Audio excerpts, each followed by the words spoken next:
I'm here in Las Vegas, Nevada at the Boxable facility. They just moved into this new space a week ago. It's huge. They're going to be building so many units here. 3D printing has been the concentration of this channel almost its entire existence, but I'm passionate about automated construction and finding solutions that can help with the labor and housing shortage for construction in America. So behind me is the Boxable house. This modular unit folds out, fits on a regular shipping container sized truck bed, and expands into a square that's 375 square feet. It comes fully fitted with the kitchen, the bathroom, and everything considered. We're going to talk about this Boxable unit, hear from the founders themselves, take a tour through the facility they manufacture in, and finally, look at the Boxable unit that they've made available for us to look at today. Many people know 3D printing is best for one-off designs or prototyping. This has a totally different approach. Instead of making every unit different, this makes a standard shell that can be assembled, even combined in multiple units, to create a prefab solution that's cheap to develop off-site. Off-site modular construction is actually a very promising method of bringing automation into the construction world. At the moment, in the prototype stage, much of this building is done manually. But as they advance, raise more money, and invest more into this technology, fine-tuning how they want the models to look, they'll automate the entire process, likely using robotic arms the way we see Tesla doing in their automobile manufacturing plants. Thank you so much for coming to check out the Boxable factory. We are here in North Las Vegas. My name is Galliano Tiramani and I'm one of the founders of Boxable. We are standing in front of our Casita model right now. This is our first kind of go-to-market product. It's the smallest room module in our building system. It's a 20 by 20 unit. It's pretty cool and people are getting really excited about it. One of the things that catches people's eye is that it actually folds up. So this 20 by 20 room module, 9.5 foot high ceilings, it actually folds up to 8.5 feet wide so that it can ship highway legal. That's incredibly important because it makes the housing compatible with existing shipping infrastructure. So now we can kind of scale factory built housing, whereas in the past they're shipping these wide loads that are very expensive and cumbersome to ship. Hi, I'm Paulo Tiramani for Boxable. My background is industrial design, mechanical engineering. We have an epic team and we have created this incredible building system in 3 sizes. The Boxable building technology. 20 by 20 is the little Casita everybody's gone crazy about, but we'll be bringing out 20 by 30 and 20 by 40. Big Lego bricks that you can combine, stack, connect, and offset to build anything your heart desires, and we're very proud to bring it to you over the coming years. This is kind of the beginning of the factory where everything starts, so we'll have staging area over here, basically a bunch of wall components that have been pre-cut and formed by computer-controlled equipment into very accurate subcomponents will be stacked up next to this vacuum press system over here, where they will be picked up and placed onto that conveyor table and kind of assembled together, where they will rapidly become a wall panel. And you know, this vacuum press system should just have constant wall panels just cranking out of it. And as we move forward, we'll automate that and get it going faster and faster. Down here, we've got all this stuff kind of piled up. These are all the stuff that's going to go into the order for our first customer. So we've got, you know, faucets and toilets and wallboard and paint and all that other kind of stuff that we need to get started. A lot of the kind of components that go into the wall will be pre-formed or cut by other companies and then delivered to us just for us to do the assembly. In the future, maybe we'll start to vertically integrate some of that, knock out the highest cost things first, where the biggest savings are, and you know, as we grow, bring more of that in-house. You can see over here we have stacked up some of the EPS foam, which makes up the core of the wall. The EPS foam is really amazing. It gives us tremendous energy efficiency, and there's a structural component in there as well. It's also very lightweight, and we absolutely love that product. That's the core of the wall. You can see they've got some shapes to them and some holes in them. All that stuff is processed by CNC equipment, so we have that off-the-shelf automation, which is great. You know, these big blocks are fed into this hot wire CNC, where the computer cuts them and spits them out, and then they are precision, you know, millimeter tolerances ready for us to assemble. What we have here is the vacuum lamination system that I described before. It's actually a multi-story vacuum press, so there's 4 vacuum presses on top of each other, and that means we can have constant output. So while 3 of the vacuum presses are curing, 1 will be loading, unloading constantly. When they come out of that vacuum press, they'll end up on this tilting table here, where you have an air system that allows it to kind of glide. You'll see there's little holes in here that gives it air so it can glide across. And then those finished panels will come right out and be loaded onto carts and off to the next step. To actually assemble those pieces together, we have this big conveyor table right here. And we're going to be using these vacuum-assisted lifters to lift up these big pieces of foam board or wall panel or whatever and assemble them together on this conveyor table here. So pretty cool. These will probably be the first place where we start implementing some kind of more custom automation, where we'll be replacing these manual vacuum lifter systems with some robot arms that can just rapidly assemble those pieces together without any issues. Let me see if I can turn this on.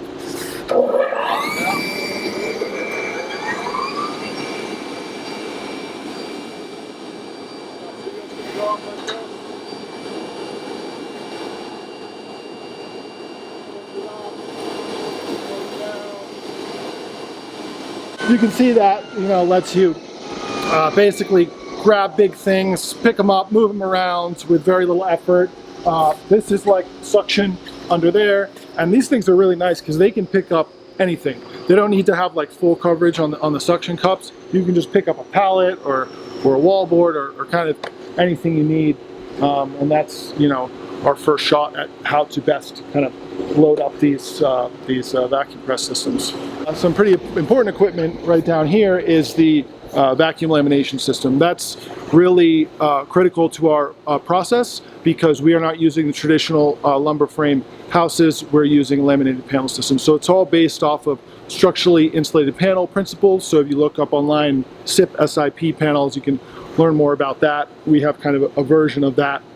And what it means is that we can rapidly assemble houses with bigger components, less of them, that all come together. And then our adhesive is applied through an overhead extruder, and then those assembled pieces are fed into a vacuum system that applies a tremendous amount of pressure so that the adhesive can set and the lamination can be complete. And what we get out of that process, which is really one of the first processes in the assembly line, is a very you know, significant level of finish on that panel. You know, just going from these kind of raw materials, assembling them together, and then they come out of that press, you have a wall panel that's mostly done. Right here we have the paint and sanding booth. That's something I'd like to get away from. It's so old school. Not a big fan of paint. So maybe we'll find another way.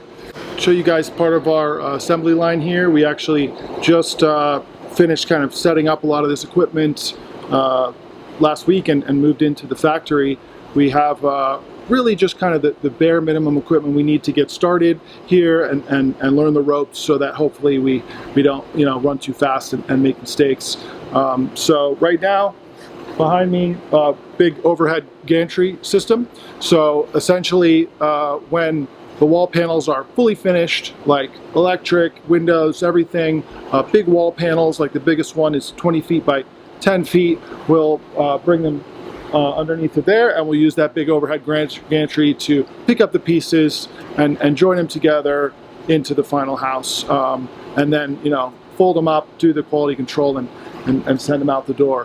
What we're standing in right now is our first configuration. It is the smallest building shell that we make. It's 20 by 20 and it's fantastic. Look at these incredible 9.5-foot ceilings and 8-foot tall windows.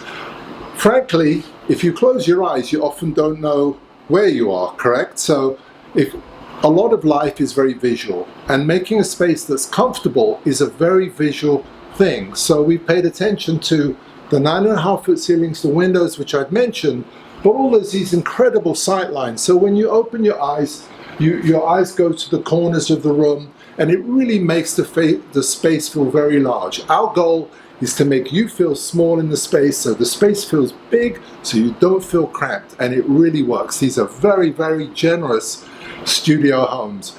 One thing that I mentioned before is the fact that it folds up, which is very important. So you'll actually see this little hinge right here. So the whole building just kind of folds up to this hinge point. We have a space about 6 feet by the length of the unit that doesn't actually fold up. So because not all of the room, not all of the Casita compresses, we're able to finish stuff in the factory.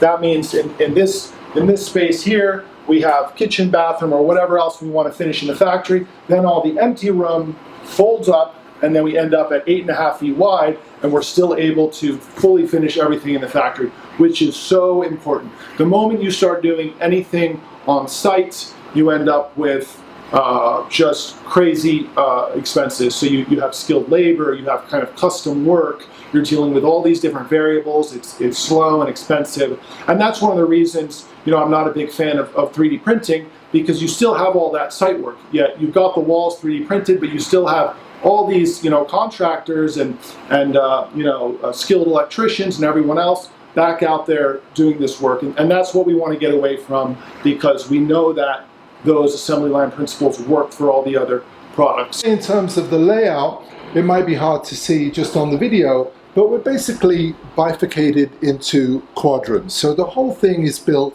on an X, and if I rotate all the way around, and we'll come back to here, which is, I'll say, the front of the house. This would be the front door, so you would open in the front through the front door, and you have this great thoroughfare, this very wide corridor and another very wide corridor going from the living room to the kitchen. So this is the front of the house. This is daytime living.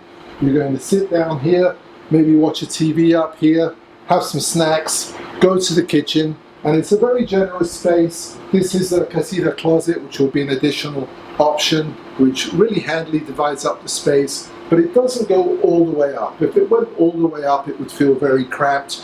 This way, when you sit down, which I'll do right now, I can't see anything that's going on over there. There might be somebody sleeping, who knows? But at least a couple can get out of each other's hair, which is rather nice. But when you stand up, you see the whole space, and from sitting down here, I see the whole space. It makes it feel very big.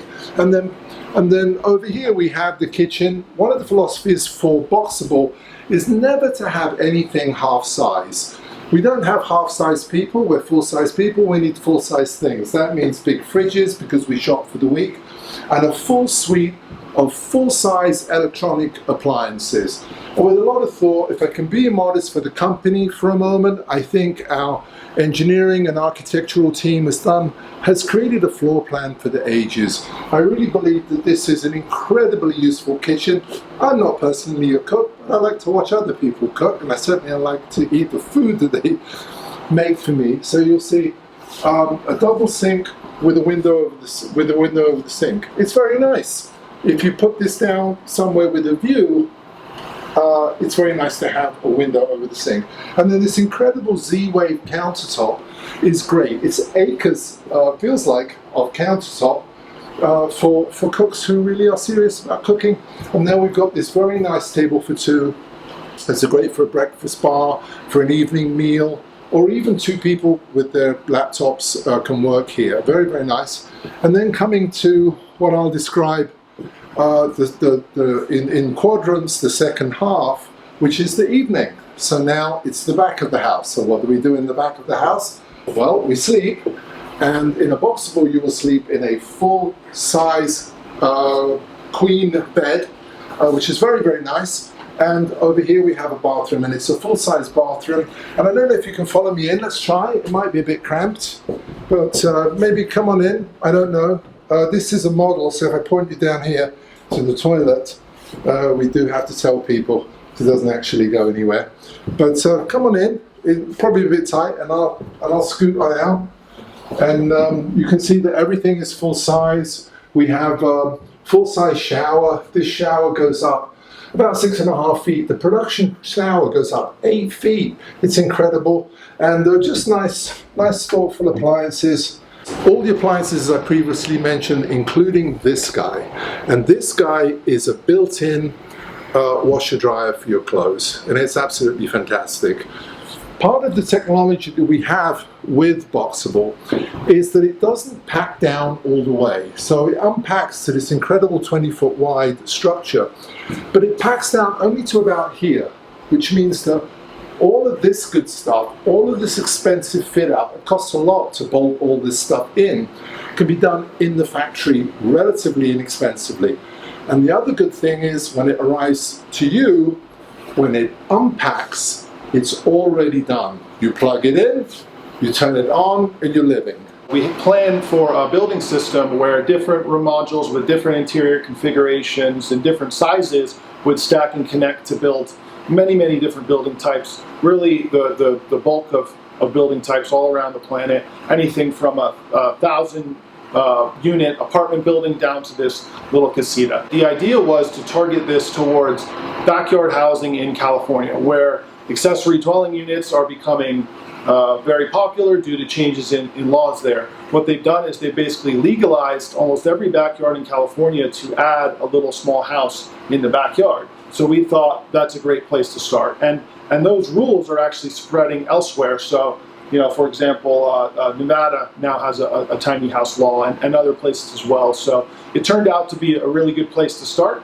And, you know, we're going to go out to market probably initially with 3 modules. We'll probably have an empty room module, a Casita model, which would be a kitchen bathroom, and a Casita basic and a Casita fancy. So that the fancy one will just have a lot of upgrades in it. What we've come up with, we think, is dramatically simplified compared to a traditional build. It has reduced components, and one of the kind of outcomes of that was not only a lower cost and compatibility with the assembly line, but it was better ratings on all fronts. So hopefully pretty soon we'll be publishing third-party test data on the product that indicates that we are kind of outperforming traditional buildings on fire ratings, wind resistance, water resistance, energy efficiency. Across the board, we think this is a better, more durable building that is kind of just being produced with repeatability and high quality and efficiency and all that good stuff. Some other cool stuff about it.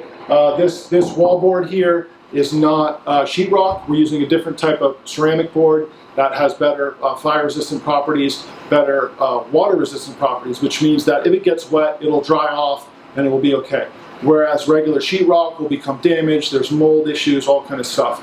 Additionally, you can actually screw a screw in anywhere on the wall. You don't have to worry about hitting a stud as you would on a traditional wall, because the wallboard's very strong and it can hold on to those screws. So that's pretty cool. Another thing about our system is that behind all the walls, floor, and ceiling is a network of kind of tunnels or chases that houses the electric and other things. So you can actually access them by popping off these light sockets, and then if you look in there, you'll just see a little tunnel in there. So then that makes things easier in the factory. There's no drilling through studs, and it makes modifications easier in the field. So like if I wanted to mount a TV right here, I would just pop open that light, and I would run some wires through without having to cut anything, and I would punch a hole in the wall and pull it right out where the TV is. Another cool thing about the product is the energy efficiency. With these buildings, it's just absolutely off the charts, and that's because of the way we built the walls and the floors and the ceilings. And we're building them using a laminated panel process. So what you end up with is a large wall that's all laminated in one single piece, so it's a big rock solid block, and then within that wall is uninterrupted EPS foam insulation. So the result is a very tight building envelope where air is not escaping unless you want it to escape and mechanically vent it. So then you can condition the air on the inside, heat it or cool it, whatever you need to do, and it's not just leaking out through open wall cavities. And that's a problem with traditional houses. Additionally, because we have that uninterrupted EPS foam insulation through the wall, you don't have energy escaping through what's called thermal bridging in the wall. So a traditional house, you're going to have studs every 18 inches or whatever, and that's those studs are very low R value. They're going to transmit energy right out of the house. So for example, like let's say you're in a very cold climate, you might notice that if you look at a house and it just snowed, the snow is kind of melting off the house, and there's pictures of this on the internet only where the studs are, because the heat is actually leaking out of the house through that thermal bridge. About 3D printing, there's a lot of new technology entering the market, and it has to have more than a sort of whiz bang wow factor. So, on the 3D printing, I think it does have some use cases.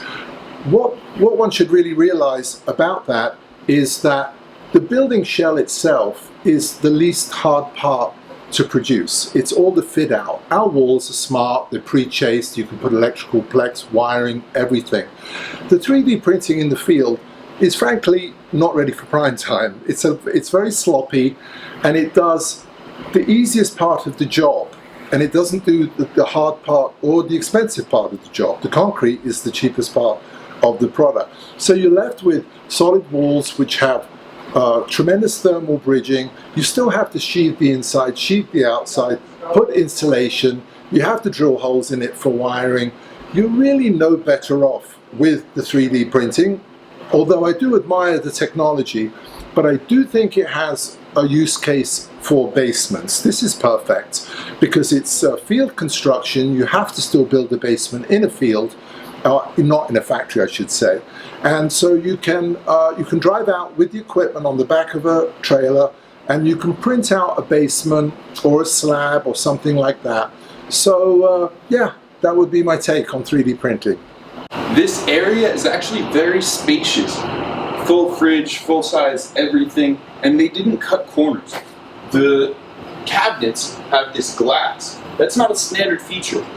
The air conditioning unit is up there. It's a smaller unit, probably fairly energy efficient. We can see some of the plans Boxable has for the future. They have the unit we're standing in now, but then they also have these other units that can be modularly attached to the Boxable house. So this is just one extra bed with a bathroom and a closet. This one has 2 beds.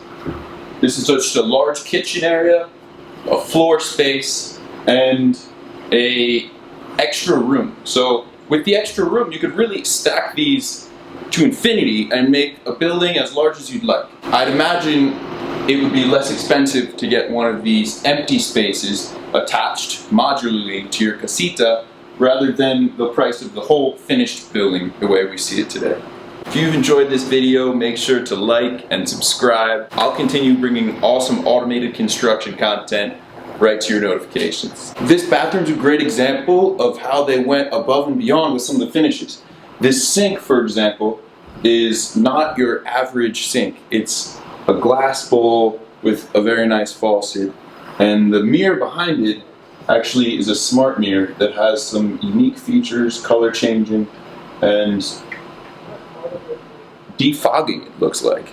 We'll be turning on production really soon, just getting equipment fired up now. This factory, once it's up and running full speed, should hopefully produce about 300 casitas per month, but our vision is much bigger than that. We hope to be able to, make the case for a much bigger factory once things are kind of proven out here, and hopefully that one can be very significant scale that can actually make an impact on housing.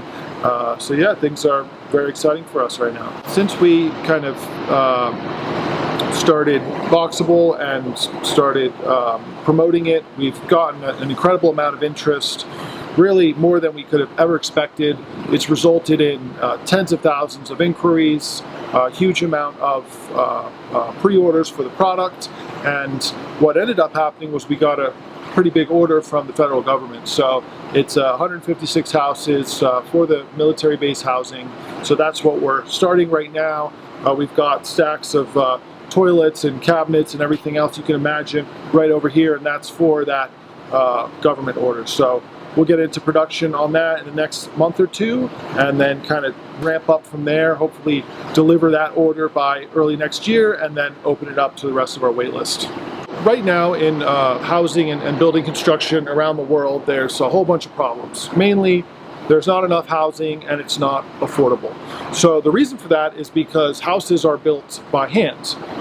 Literally a guy with a hammer and nails out in the sun or the snow or the rain, building these things one at a time. You can understand that if we built any other modern product that way, it would be expensive and slow, and it wouldn't really make a lot of sense. So we believe that by transitioning into the factory, we can get all these efficiencies that we see in our other modern products. We have, lots of different people trying to solve this problem, including 3D printing, which may be a solution for certain parts of the market, but we believe that the solution lies in factory mass production. Certainly it's worked for every other product. We have, cars and telephones and sneakers and iPhones. They're all readily available. They're all cost effective. There's no shortage there. All we need to do is take those principles that exist for other products, apply them to housing, and start cranking out mass producing housing by the thousands. There has been some problems with housing that made it not make sense to date. At Boxable, we think we've solved all those, so now we can start hopefully applying the kind of best-in-class example of factory mass production automation that really you see in automobile manufacturing and apply that to housing. The projects that are doing 3D printing for housing are mainly printing out concrete. So with that you get 4 walls, and they're not standard 4 walls. So then you still have all the rest of the house. 4 walls is not a house. All the big money is going to come in when you have to do the electric, do the plumbing, do the kitchen cabinets, all that kind of stuff. I see a use case for 3D printing in maybe like third world countries or very primitive shelter solutions, but even in that case I don't think 3D printing makes a lot of sense because it's not a production process. For example, if you want to do something custom and print it, it makes sense, prototyping, things like that, but there are other ways to produce substrates and walls faster and at a lower cost. For example, extrusion. Extrusion, you're going to be able to kind of print miles and miles of a given substrate way faster than you could ever 3D print it. So, hopefully that technology catches up at some time, and there may be some use cases for it. Maybe even for foundations it might make sense, but for now we believe that moving everything into the factory is the way to solve this problem and make housing very affordable. To date, to our surprise and delight, we've managed to capture the attention and interest of many people all around the world. It's really ended up being crazier than we ever could have imagined. We never thought so many people would care about housing or care about Boxable. So for a few reasons, we've done really well there. We've done really well with social media and interest. And what it's resulted in for us is it's allowed us to run really fast, move really quickly. Resources have been rolling in on every front. People find out about the product and the project, they go to the website, they check it out. Maybe they're a customer, maybe they're a supplier. There's kind of forums on the website where people send in that inquiry. So now we have massive resources rolling in from every person you can imagine, for people all around the world. It's been very exciting. So part of our strategy was to kind of convert that into investment. So early on we tried crowdfunding, which is just the ability to accept investment from individuals on the internet, and we ended up doing really well on that. So now we are kind of continuing that, and we funded this whole factory and this whole operation almost entirely through individual investments, which we think is a really great strategy that works well for us, puts us in a great position, gives us kind of an army of cheerleaders who are interested and who hopefully will benefit from our success as well.